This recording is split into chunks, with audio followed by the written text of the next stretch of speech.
जय हिंद दोस्तों, मेरा नाम है बिट्टू और आप देख रहे हैं टेक्निकल बिट्टू फोन। पिछली वीडियो को प्यार देने के लिए शुक्रिया। अच्छा, आज की वीडियो में बात करेंगे 8,000 रुपए से लेकर 10,000 रुपए के बीच में बेस्ट हार्डवेयर मोबाइल फोन कौन से हैं। वीडियो को ना डट के देखना, मैं अपने रिपेयरिंग के हिसाब से आपको बताना चाहूंगा। 10,000 रुपए के नीचे है ना, इतने बेस्ट मोबाइल फोन तो मिलते नहीं कि अपने आप ही वो 3 से 4 साल चलेंगे।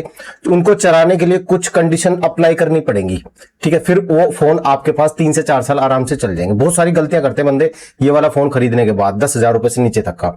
तो फोन भी बताऊंगा आपको, साथ के साथ उसका थोड़ा सा मैं आपको प्रिस्क्रिप्शन भी दूंगा, उसको ध्यान में रखना। सबसे पहले 2-3 फोन ऐसे बता देता हूं जो आपके सामने ऑनलाइन में आ जाएंगे, आपको वो फोन बिल्कुल नहीं खरीदने। देखो, HMD का वाइब 5G 9,999 रुपए का फोन है, मगर इस फोन को आपको खरीदना ही नहीं है, ठीक है। क्योंकि देखो, एक दो नोकिया की जो डिस्प्ले है ना, ये मार्केट में बहुत कम मिलती है। इनकी बैटरी नहीं मिला करती, मतलब जुगाड़ करके वो सेल को पत्ता लगा लगोगे, हमें पता उसका क्या जुगाड़ करके ये मार्केट में रखते हैं, बाद में कस्टमर परेशान ही रहता है। तो इसलिए मेरी बात मानो तो HMD के फोन अभी के टाइम पे लेना ही मत, ये कंपनियां बंद हो चुकी हैं। इनके सर्विस सेंटर नहीं है भाई, खराब होगी तो फिर कहां जाएंगे हम, है ना भाई। फोन तो खरीद लिया, अगर फोन के अंदर कोई दिक्कत आती है तो फिर हम आफ्टर सेल सर्विस फिर हम जाएंगे कहां, है ना। तो इसलिए फोन ही कितना भी अच्छा हो, इसलिए इस फोन की तरफ आपको नहीं जाना। इसके बाद है दूसरे नंबर पे AI Plus Nova 5G। इस फोन के भी बहुत चर्चे चल रहे हैं और काफी बंदे कंफ्यूज भी हैं। इसको है ना, पता है, ऐसे बताया जाता है कि ये इंडियन फोन है। पहली बात तो मैं आपको ये बता दूं कि इंडिया में रॉ मटेरियल नहीं होता IC बनाने के लिए, इंटीग्रेटेड सर्किट बनाने के लिए। ये चीजें हमें कुछ ना कुछ बाहर से इंपोर्ट करनी पड़ती हैं। तो पार्ट्स बाहर से इंपोर्ट कर यहां पर असेंबल करके फोन बना दिया जाता है और उस पर लिख दिया जाता है मेड इन इंडिया। अभी गैस का क्या हाल चल रहा है, आज तक मेरा ख्याल है इंडिया में 50% लोगों को ये नहीं पता होगा कि गैस बाहर से आती थी, और आज देख लीजिए क्या हाल है। ईरान से गैस आती है, देखो उन्होंने रास्ता रोक दिया, गैस की मारामारी हो चुकी है। तो अब आप लोगों को पता चल गया होगा गैस कहां से आती है। तो बहुत सारे लोगों को ये बातें पता नहीं थी, वो ये सोचते थे हमारे इंडिया में बनती है। तो बहुत सारी चीजें ऐसी हैं जो हमसे छुपाई जाती हैं। तो ये AI Plus Nova 5G, अभी इस फोन को मत खरीदना, क्योंकि इसके अनेक तो सर्विस सेंटर होने दो ज्यादा। दूसरा, इसका रिपेयरिंग का माल है ना मार्केट में पूरे तरीके से जब आ जाएगा ना, जब मैं आपको ये फोन लेने के लिए कहूंगा, देखो मैं आपको फोन लेने के लिए कह दूं आप फोन खरीद लो, उसके बाद फोन में कोई दिक्कत आ जाए, आप आओगे हम रिपेयर वालों के पास, हम भाई औने के पौने रेट मांगेंगे। हम 1,000 रुपए की डिस्प्ले आ रही होगी तो हम 2,000 मांगेंगे। क्यों? क्योंकि वो डिस्प्ले तो ढूंढने में बहुत मुश्किल पड़ेगी हमको, है ना। या फिर चार्जिंग बोर्ड कह लीजिए, या फिर मदरबोर्ड में कह लीजिए कोई मेजर इशू आ गया, उसके लिए फिर हम परेशान और फिर कस्टमर से भी ज्यादा पैसे लिए जाए। यार इतनी टेंशन में पड़ना ही क्यों। मैं सीधे सिंपल से आपको फोन बता देता हूं। 10,000 रुपए तक जो बंदा फोन खरीदता वो इन टेंशनों में मेरा ख्याल है पड़ता भी नहीं। वो सीधा ही कहता भाई इसे फेंक दो और कोई दूसरा फोन बता दो। वो फिर से 10,000 रुपए जोड़ता अपने लिए, फिर सोचता अच्छा फोन मिल जाएगा। तो वीडियो में डटे रहना, 5 से 6 फोन आपको बढ़िया फोन बताता हूं जो आपके पास चल जाएंगे। देखो, इंडियन कंपनी की बात अगर मैं करूं तो लावा स्टॉर्म लाइट ले लेना, 7,999 रुपए का है। मीडियाटेक डेमेंसिटी 6400 प्रोसेसर है इसके अंदर, जो 10,000 से ऊपर वाले फोनों में आते हैं। ये अपनी ब्रांड को बहुत अच्छा डेवलपमेंट की तरफ लेके जा रहे हैं, काफी अच्छी स्पेसिफिकेशन देती है और बढ़िया है। मैं कहना चाहूंगा बिंदास आप इस फोन को ले सकते हो। लावा के मेरे का बहुत सारे कस्टमर्स हैं। एक तो लावा के फोन में दिक्कतें बहुत कम आती हैं, है ना। कोई जबरदस्ती फेंक के मारे या कोई फूक दे किसी दूसरा हैवी चार्जर लगा के, तो वो एक अलग बात हो जाती है। बाकी अपने आप है ना, लावा के फोन में बहुत कम दिक्कतें आती हैं। 6.74 इंच की HD प्लस IPS LCD है, 120 हर्ट्ज रिफ्रेश रेट के साथ, 50 megapixel wide angle camera, 5 megapixel का फ्रंट कैमरा मिल जाता है। 5000 mAh की बैटरी होती है, 15 वाट का चार्जर, और चार्जर आपको डब्बे के साथ ही मिल जाएगा। और लावा के चार्जर जो होते हैं ना, वो लंबे समय तक चल भी जाते हैं। आईटेल के जो चार्जर होते हैं ना, वो कम से कम 2 से 3 महीने चलते हैं, उसके बाद वो चार्जर फूक जाता है। और यही कुछ सीन होता है टेक्नो के साथ भी। टेक्नो के चार्जर भी है ना, ज्यादा नहीं चलते। अगर आपके घर की जो वोल्टेज है वो फ्लक्चुएट कर रही है तो इसके चार्जर बहुत जल्दी बोल जाते हैं। फिर कस्टमर क्या करता है, मार्केट से दूसरा 100-150 रुपए का कुछ चार्जर खरीद लेता है। उसके बाद भाई साहब फोन की है ना दुर्गति शुरू हो जाती है। कभी चार्जिंग जैक खराब, कभी चार्जिंग का बोर्ड उड़ जाता है, कभी चार्जिंग IC उड़ जाती है, कभी पावर IC उड़ते, कभी बैटरी फूल जाती है। ऐसी दिक्कतें आनी शुरू हो जाती है दूसरा चार्जर लगाने से। वीडियो में रुका रहना, बहुत स्पेशल बात आपको मैं बताऊंगा। 4GB RAM, LPDDR4X, 64GB storage, UFS 2.2 के साथ 8,000 रुपए में UFS 2.2 मिल रही है हमको, लावा वाले दे रहे हैं भाई। और भाई चलते भी इनके फोन फास्ट। एक चीज मैं बताऊं भाई साहब, हैंग नहीं होते ये फोन। कस्टमर भाई से शिकायत नहीं करता इस चीज की। डिलीवरी वाले वो है काफी सारे, वो इस फोन को काफी पसंद करते हैं। इसके बाद सैमसंग की बात की जाए तो तीसरे नंबर पे आता है सैमसंग गैलेक्सी M06 5G, 9,999 रुपए का फोन है। MediaTek Dimensity 6300 processor, 6.7 inch HD PLS LCD, 90 hertz refresh rate के साथ, 50 megapixel wide angle camera, 2 megapixel का डेप्थ और 8 मेगापिक्सल का इसमें फ्रंट में सेल्फी कैमरा मिल जाता है। 5000 mAh बैटरी और 25 वोल्ट के चार्जर से ये चार्ज होगा। अगर आपको चार्जर साथ ना मिले तो हाथ जोड़ के रिक्वेस्ट है, चार्जर आप सैमसंग की ऑफिशियल वेबसाइट से ही मंगाना। या फिर आप मंगा लेना Amazon से, वहां पर आपको जेन्युइन सेलर मिल जाते हैं Amazon पे, है ना। बाकी और छोटी मोटी साइटें जो होती है ना, वेबसाइट, इन पे मत मंगाने। इन पे है ना लोकल वेंडर होते हैं, वो आपको सैमसंग लिखा तो होगा चार्जर में, मगर वो 50-60 रुपए वाला चार्जर आपको 500-600 रुपए में चिपका देंगे, तो वो उन चीजों से आप परहेज करना। 4GB रैम LPDDR4X और 128GB स्टोरेज UFS 2.2 के साथ 9,999 रुपए का फोन है दोस्तों। बिंदास इस फोन को आप खरीद सकते हैं। मैं एक नहीं कई बार इस फोन को रिपेयर कर चुका हूं। बस आपको ये बात बताना चाहूंगा, इसकी थोड़ी सी ना डिस्प्ले हल्की है। आप है ना इस फोन को खरीदने के बाद फ्लैप कवर ले लेना, ठीक है।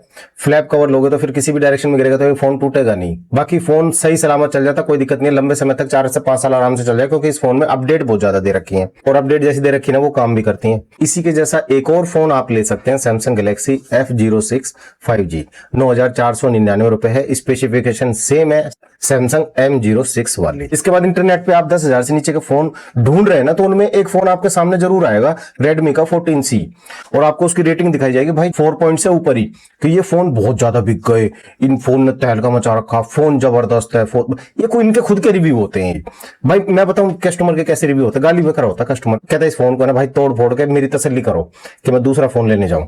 इतना हैंग होता है बहुत ज्यादा, कस्टमर काफी परेशान रहता है। इस फोन की तरफ मैं आपको जाने भी नहीं दूंगा, मैं मना कर रहा हूं साफ। Redmi 14C आपको नहीं लेना अभी के टाइम पे, ठीक है। इसके बाद दूसरा फोन है लावा युवा 2 5G, ये 9,299 रुपए का फोन है।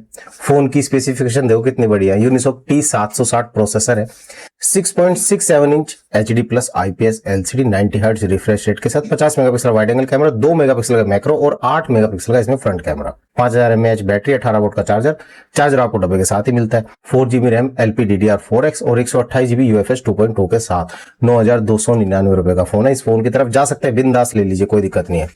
पोको C75 ये वही वाला फोन है, रेडमी का A4। रेडमी और पोको सेम ही है, इनके सर्विस सेंटर भी सेम होते हैं। ये तो अलग अलग नाम रख के ना बेवकूफ बनाते हैं। देखो ये फोन ना थोड़े दिन बाद इतने स्लो हो जाते हैं कि बहुत ज्यादा स्लो हो जाते हैं भाई। मैं इस फोन को लेने के लिए रिकमेंड नहीं कर सकता। 8,499 रुपए आपके पानी में जाने वाले हैं अगर आपने ये वाले फोन खरीद लिए तो। इसके अंदर प्रोसेसर मिलता है क्वालकॉम स्नैपड्रैगन 4S Gen 2। एक तो इसके अंदर जियो की सिम चलेगी 5G में, बाकी और सारे सिम 4G में काम करेंगे। और इसमें 4G और 5G के नेटवर्क के फ्लक्चुएशन की वजह से भले इस फोन की बैटरी 5160 mAh दे रखी है, मगर मेरे हिसाब से जल्दी डाउन हो जाएगी। इस फोन की तरफ मतलब आपको जाना ही नहीं है, ठीक है, ध्यान से सुनना। इसके बाद 5वें नंबर पे एक बढ़िया फोन मिल जाता है, Moto G35। हाँ अभी भी ले सकते हैं भाई इसको, 9,999 रुपए का, यूनिसॉक T760 प्रोसेसर, जो मैंने आपको लावा के फोन में बताया था, 6.72 inch full HD plus LCD मिलेगी, 120 हर्ट्ज रिफ्रेश रेट के साथ, और 50 megapixel wide angle camera, 8 megapixel का अल्ट्रा वाइड कैमरा भी मिल जाता है इसमें, 16 मेगापिक्सल का फ्रंट में कैमरा मिल जाता है, 5000 mAh बैटरी, 18 वोल्ट का चार्जर आपको डब्बे के साथ ही मिल जाएगा, 4GB RAM LPDDR4X, 128GB storage UFS 2.2 के साथ। देखो मोटरोला के बारे में ना काफी सारे बंदों की ये शिकायत रहती है कि भाई फोन है ना गर्म बहुत होते हैं। देखो तुम्हें एक बिट्टू भाई बात बताएगा, चार्जर है ना इसी का लगाना, दूसरा मत लगाना। वीवो का, ओप्पो का, सैमसंग का, मोटरोला के फोन में मत ठूसना जबरदस्ती। आपको लगेगा भाई टाइप सी है, टाइप सी तो सेम है, नहीं, मेन चीज होती है वो अडेप्टर। और डाटा केबल में भी फर्क होता है गेज का। दूसरे चार्जर को लगाओगे नहीं फोन गर्म होगा पक्का, इसलिए कोशिश करना जो चार्जर साथ में आया है ना उसी चार्जर को लगाओ। और इन केस अगर आपका चार्जर अगर कहीं खो जाता है तो आप मोटरोला की ऑफिशियल वेबसाइट से खरीद लो। अब इसके बाद एक आखिरी फोन आ जाता है टेक्नो स्पार्क 30C। इसके बारे में काफी सारे भाइयों ने कमेंट करके कहा है ना, मैंने ये फोन आपको खोल के भी दिखा रखा है, ठीक है। टेक्नो स्पार्क 30C फोन मेरी तरफ से आप खरीद सकते हैं, मीडियाटेक डायमेंसिटी 6300। इसका हार्डवेयर भी अच्छा है, 6.67 inch HD plus IPS LCD मिलेगी, 120 हर्ट्ज रिफ्रेश रेट के साथ, और 48 मेगापिक्सल वाइड एंगल कैमरा, और आपको एक ऑक्सिलरी सेंसर भी मिल जाएगा, और 8 मेगापिक्सल का फ्रंट में सेल्फी कैमरा मिल जाएगा, 5000 mAh बैटरी, 18 वोल्ट का चार्जर आपको डब्बे के साथ ही मिल जाएगा, 4GB RAM LPDDR4X, 64GB storage UFS 2.2 के साथ। अब ये मैंने आपको 5 से 6 फोन बताए हैं। अब मैं आपको अपने रिपेयरिंग के हिसाब से कुछ स्पेशल बातें बताने वाला हूं। अब मैं आपसे रिक्वेस्ट करना चाहूंगा कि वीडियो को स्किप करके बिल्कुल मत देखना, 1 से 2 मिनट आपको मैं इन फोन के बारे में स्पेशल बात बता रहा हूं। तो कोई ये फोन है ना ऐसे होते हैं,